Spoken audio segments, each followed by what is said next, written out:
You're listening to the Telltale Channel. Don't forget to check me out on all social media: Patreon, Twitter, Teespring, and Etsy. All links can be found in the description or on my website, telltaleatheist.com. The Gaytheist. I'm working on CBT to deprogram myself. It's proving to be very effective. Interesting. It's interesting you bring that up, actually. CBT, for those who may not know, is cognitive behavioral therapy.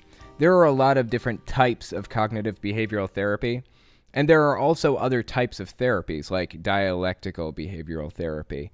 That one is used for people with schizophrenia, bipolar disorder, things like that.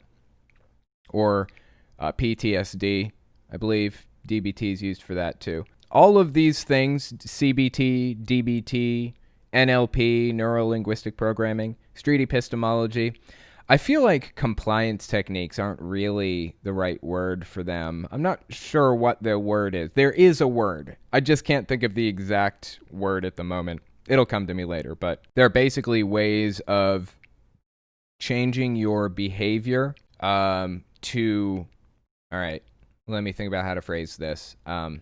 It's a well-known fact in psychology that what you're doing physically or your behavior reflects inside. Like I said before, if you put a pencil in your mouth, kind of forcing yourself to smile, it makes you enjoy the task you're doing more, even if it's an absolutely grotesque task like cleaning up dog shit. What you're doing on the outside is reflected inside. That is why cults control people's behavior. That's the same idea behind cognitive behavioral therapy, what a therapist will probably use to treat you for certain conditions.